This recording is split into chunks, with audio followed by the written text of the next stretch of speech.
I never thought wedding planning could be so exhausting.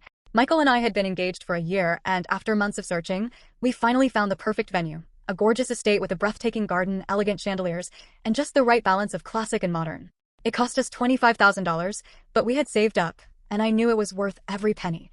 Everything was going smoothly, until Olivia got involved. Olivia is my cousin, but we were never particularly close. Growing up, she was always more of a background presence at family gatherings, someone I made polite conversation with but never truly bonded with. She's 4 years younger than me, and while we had some childhood memories together, we drifted apart as adults. She was never part of my inner circle, and I never imagined she'd suddenly take such an interest in my wedding. At first, it was subtle. She messaged me out of the blue, asking about the wedding colors and the music we had chosen for the reception. It seemed innocent enough, so I answered her questions, assuming she was just being friendly. But then the questions kept coming. "What's the name of the venue you picked?" "It sounds amazing," she asked one evening. I hesitated before answering. I didn't see any harm in telling her, but something about her sudden curiosity felt off. I brushed the thought aside and gave her the name. A few days later, she called me. "Do you have the contact info for the wedding organizers? I might need some recommendations for my own event." That was the first real red flag. Olivia wasn't engaged. As far as I knew, she wasn't even dating anyone seriously. Why would she need a wedding organizer? Still, I gave her the number, figuring she might just be planning ahead. But the unease in my stomach didn't go away. Then she started asking about the cost. "Wow, your venue looks gorgeous. How much did it cost?" she texted one morning. I hesitated again. Money questions always felt uncomfortable, especially coming from someone I wasn't particularly close with. But against my better judgment, I told her. $25,000, I wrote back. Her response was immediate. "That's expensive. Are you sure it's worth it?" That was when I knew something was wrong. She wasn't just curious, she was prying. But I still didn't know why. A week later, my mother called me, her voice tense. "Amanda, did you tell Olivia about your venue?" "Yes, why?" "She booked it." I nearly dropped my phone. "What?" "She booked the exact same venue for the same month as you." I just found out from Aunt Linda. I felt like I had been punched in the stomach. This had to be a joke. "Are you serious? She's throwing an engagement party there." I couldn't breathe. Olivia wasn't even engaged. What was she doing? I called her immediately. She picked up on the third ring, her voice dripping with fake innocence. "Oh hey Amanda. What's up? What the hell is going on?" I snapped. "You booked my wedding venue?" She laughed. "Oh that? Yeah. It was such a beautiful location. I couldn't resist. And since my engagement is happening soon, I figured I'd lock it in before someone else took the date." I was stunned. "You're not even engaged." "Well, not yet," she admitted. "But Brad is going to propose soon. We've talked about it." Brad was her on-again, off-again boyfriend. I knew for a fact they had broken up just last month. I couldn't even find the words. "You booked my venue for a fake engagement party?" She scoffed. "It's not fake. It's just preemptive. And honestly, Amanda, don't be so dramatic. You already have your date set, and mine is just a few weeks before yours. There's no problem." "No problem?"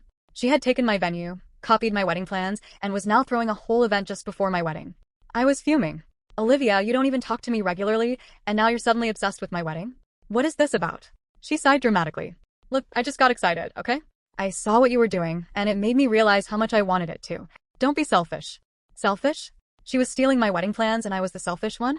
I hung up, shaking with rage. When I told Michael what happened, he was furious. "She's insane. We need to do something." I called the venue the next morning to see if they could cancel her booking. But the manager explained that since Olivia had already signed a contract and put down a deposit, there was nothing they could do unless she voluntarily canceled. I called Olivia again.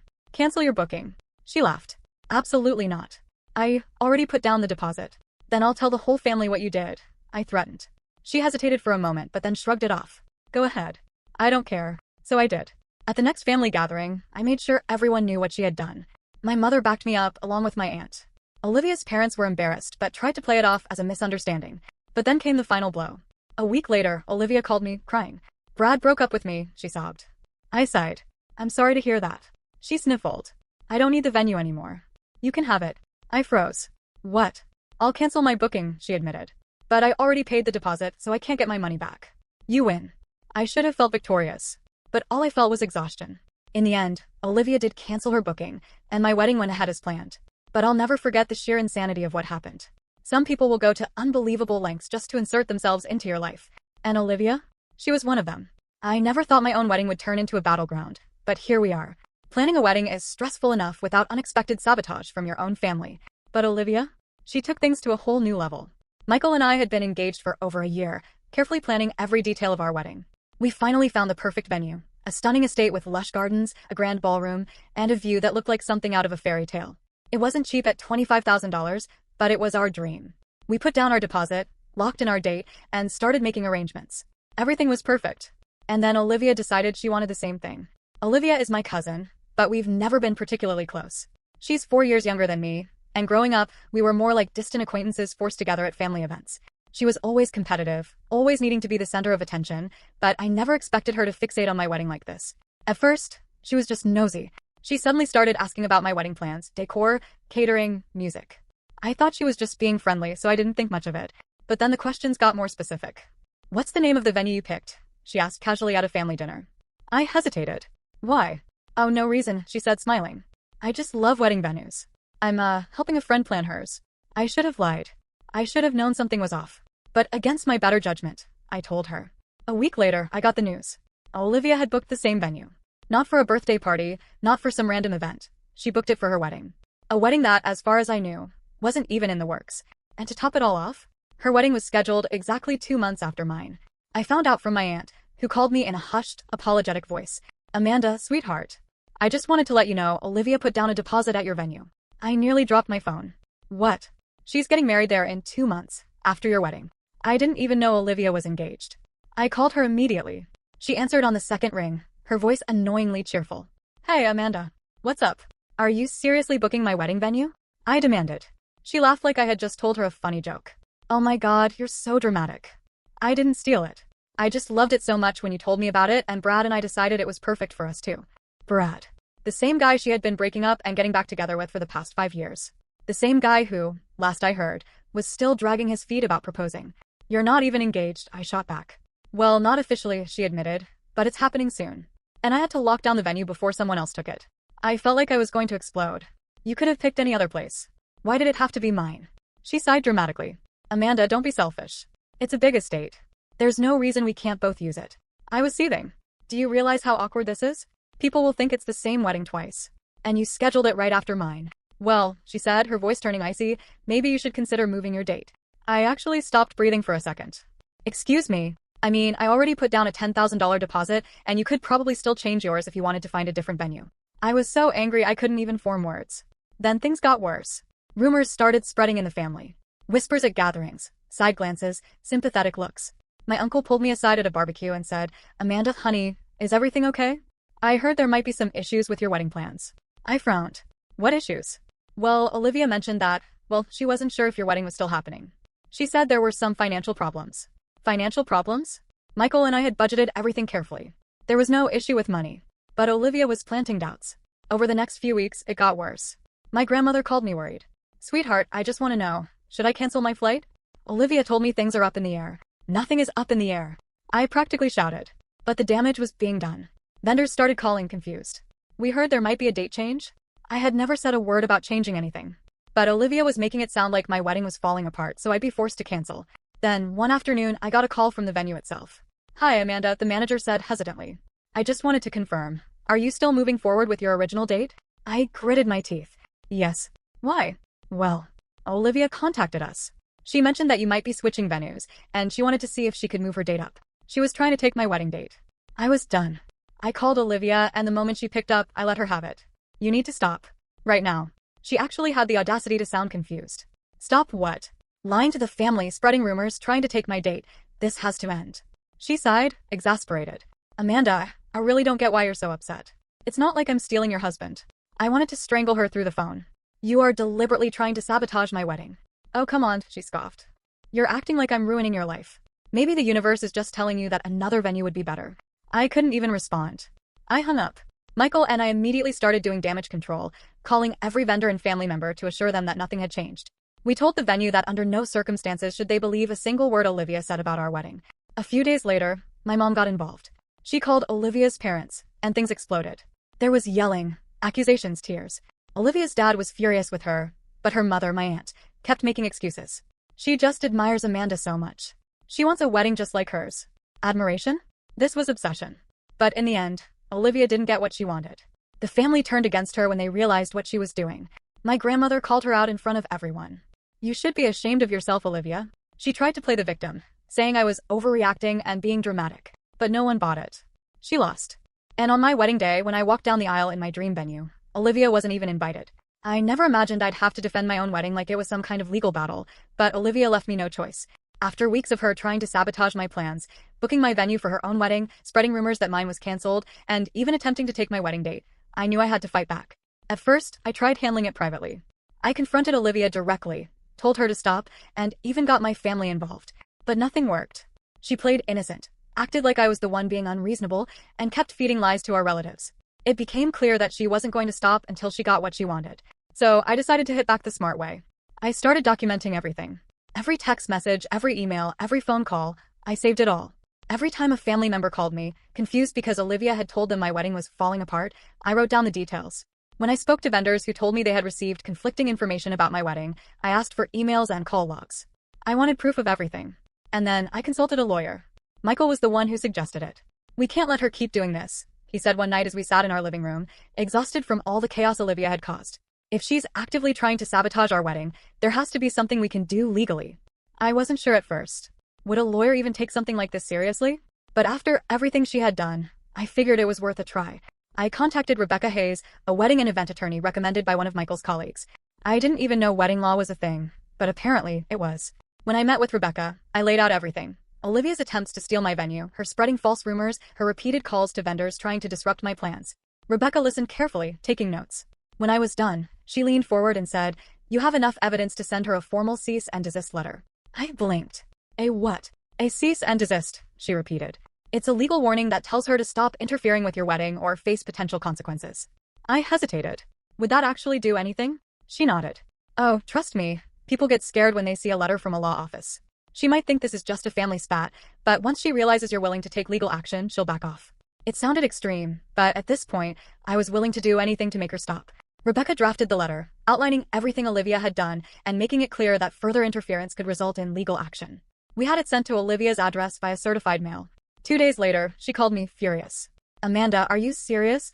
she screeched the moment I picked up. "Very," I replied calmly. "You sent me a freaking legal letter? Over a wedding." "I sent you a legal letter because you've been lying, manipulating, and trying to ruin my wedding," I shot back. "And now it stops." She started stammering, trying to act like she had done nothing wrong, but I wasn't interested in arguing. "If you keep interfering," I said, "you'll be hearing from my lawyer again. And next time, it won't just be a warning." Then I hung up. But I wasn't done yet. Next, I went public. I wrote a long post on Facebook and Instagram, addressing all the rumors Olivia had spread. "To our friends and family, I want to clear up some confusion. Michael and I are getting married as planned, and nothing has changed. Unfortunately, there have been false rumors that our wedding is cancelled or uncertain. This is completely untrue. We have spoken to all our vendors, our venue, and our coordinators, and everything is moving forward as scheduled. We can't wait to celebrate with all of you." I didn't name Olivia directly, but everyone knew. The response was immediate. Messages poured in from friends, relatives, and even distant acquaintances. People were shocked, angry on my behalf, and overwhelmingly supportive. My cousin Sarah, who had been skeptical before, sent me a private message. "OMG, I had no idea Olivia was doing all that. I'm so sorry. If you need anything, I've got your back." Even relatives who had believed Olivia's lies started reaching out, apologizing for their doubts. My uncle, who had previously asked me if my wedding was falling apart, called and said, "I can't believe Olivia would do this. You have my full support." Then something unexpected happened. The venue coordinator, Melissa, called me personally. "Amanda," she said, "we've been following the situation closely, and we want to do something for you." I frowned. "What do you mean?" "We appreciate how gracious you've been through all this, and we want to make sure your wedding day is perfect. So we'd like to offer you a complimentary upgrade, our premium ballroom, normally an additional $5,000, free of charge." I nearly dropped the phone. "Wait, what?" "The premium ballroom has more space, upgraded decor, and additional perks," she explained. "We want to make sure your day is stress-free. Consider it our way of showing support." I was speechless. Olivia had tried to take everything from me, but instead, I was getting an even better wedding experience, for free. When I told Michael, he laughed. So after everything, Olivia actually made our wedding better? In a way, she had. The final blow came when Olivia's parents found out about the legal letter. My aunt and uncle, who had been making excuses for her, finally snapped. They forced her to apologize, though it was the most half-hearted, insincere apology I had ever heard. Still, she backed off. She stopped contacting vendors, stopped spreading rumors, and went radio silent. On the day of our wedding, everything was perfect. The upgraded ballroom was stunning. The support from friends and family was overwhelming, and as I walked down the aisle, I felt nothing but happiness. Olivia wasn't there. She hadn't been invited. I woke up on my wedding day feeling something I hadn't felt in months: peace. After everything Olivia had done to sabotage my wedding, she had finally been shut down. The venue was secured, the vendors were confirmed, and the endless rumors she spread had been crushed. She wasn't invited, and as far as I knew, she had given up. Michael and I had spent the last few weeks doing damage control, and to my relief, the family was firmly on our side now. Even the ones who had initially defended Olivia had finally seen the truth. Some had called to apologize, others had sent gifts with heartfelt notes. It felt good to know that, in the end, people had seen her for what she really was. Still, I wasn't going to relax until I was standing at the altar married and officially past all of this drama. The morning of the wedding was a dream. My bridesmaids, my best friends Lisa and Rachel, and my cousin Sarah, were in my suite, sipping mimosas as we got ready. My mom, who had been my rock through all of this, was fussing over my dress, making sure every detail was perfect. "You look stunning," she said, tears welling up in her eyes. "Mom, don't start crying yet," I laughed. "We haven't even made it to the ceremony." Rachel peeked at her phone and grinned. "Well, in case you were wondering, Olivia is still being Olivia." I groaned. "What now?" She turned the screen toward me. Olivia had posted on Instagram a vague passive-aggressive caption over a black and white photo of herself looking dramatically out a window. "Some people will do anything for attention." "It's sad, really." I rolled my eyes. "She's unbelievable." Lisa smirked. "Honestly? Let her seethe. You're about to marry the love of your life, and she's stuck in her own drama." She lost. And she was right. Olivia could post all she wanted. It didn't change the fact that today was mine. The wedding venue looked even more beautiful than I had imagined. Thanks to the complimentary upgrade from the coordinators, we had been moved to the premium ballroom. The chandeliers sparkled, the floral arrangements were breathtaking, and the entire estate radiated elegance. As guests started arriving, I couldn't help but feel a rush of gratitude. So many people had come to support us. My grandparents, who had initially wavered when Olivia was spreading lies, pulled me aside before the ceremony. "Honey, I want to say we're sorry," my grandfather said gruffly. "We should have never doubted you." My grandmother squeezed my hands. "We love you, and we're so proud of you for standing your ground." It meant everything. And then it was time. Standing at the entrance of the ceremony space, my heart pounded. But the moment I saw Michael waiting for me at the altar, everything else faded.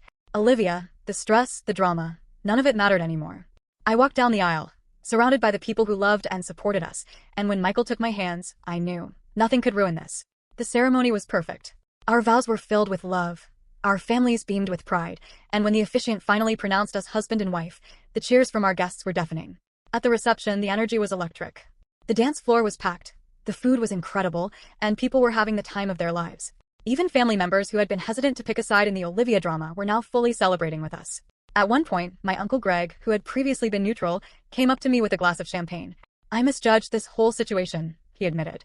"I thought Olivia was just being dramatic, but after everything I see now, she was just being selfish." "You handled it with class, Amanda." I respect that. It felt good to hear. Meanwhile, Olivia was still posting. Throughout the night, friends kept showing me screenshots. She had been making cryptic Facebook statuses, clearly trying to get attention. Some people have no shame. It's funny when people pretend to be victims while ruining other people's lives. Enjoy your little moment. Karma sees everything. Nobody was engaging. It was almost sad. She was raging into the void while we were having the best night of our lives. Sarah, my cousin, laughed when she saw one of Olivia's posts. "She's really losing it, huh?" "She's embarrassing herself," Lisa added. "And the best part? No one even cares anymore." And that was true. People were done with Olivia's antics. As the night went on, I barely thought about her. We danced, we laughed, we celebrated. Michael and I had our first dance as husband and wife, my dad gave the most touching speech, and our friends partied like there was no tomorrow. By the time the night ended, I was exhausted but completely, blissfully happy. And Olivia? Her posts slowed down over the next few weeks. Eventually, they stopped altogether. She faded into the background, just like she always should have been. It had been months since my wedding, and life had finally settled into a peaceful, drama-free routine. Michael and I were happily married, enjoying our new life together without the constant stress that Olivia had brought into it.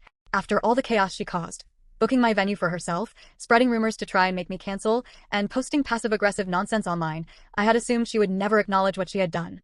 She had been silent for weeks after the wedding, fading into the background just like she should have.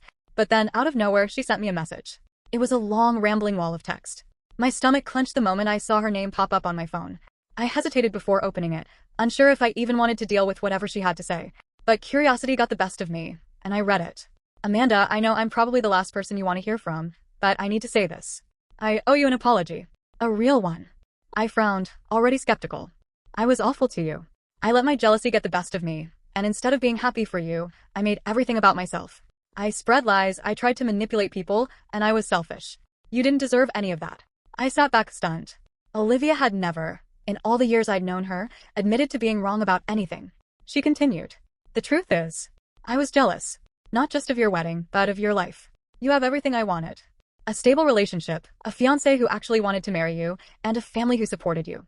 Meanwhile, I was in denial about my own relationship falling apart. That part caught my attention. I reread it confused.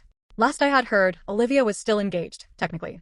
Brad and I broke up, she admitted in the next paragraph. I guess I should say I broke things off, but honestly, he checked out a long time ago. I just didn't want to admit it. I wanted the wedding more than I wanted him. That, somehow, didn't surprise me. Olivia had always been obsessed with appearances, having the perfect life, the perfect love story, the perfect event. But the reality? That was something she had never been able to control. She kept going. When I saw how happy you were, I couldn't handle it. I hated that you were getting everything I wanted, while I was stuck pretending my relationship was fine. Instead of dealing with my own issues, I took it out on you.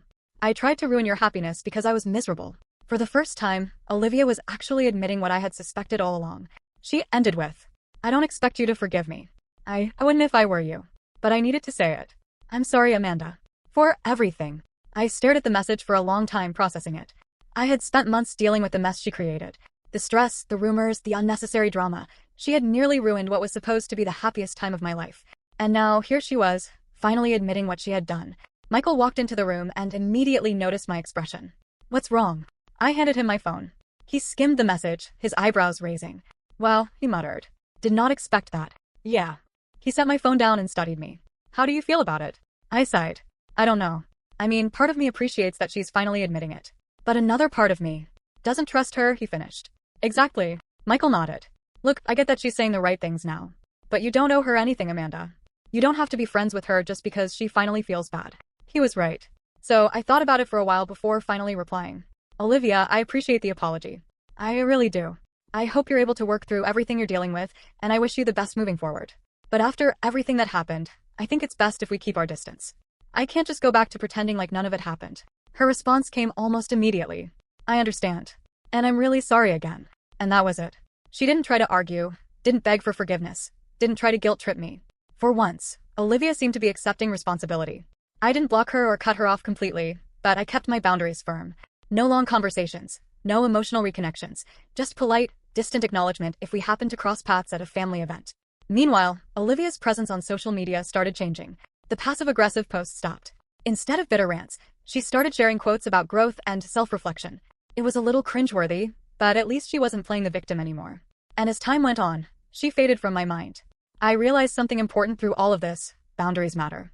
For too long, I had let Olivia's actions affect me, stress me out, and consume my time. I had spent months fighting back, proving her wrong, and trying to control the damage she caused. But in the end, I didn't need her validation. What mattered was Michael. Through everything, every rumor, every attack, every tear-filled night, he had stood by me. He had supported me when I felt like I was losing my mind.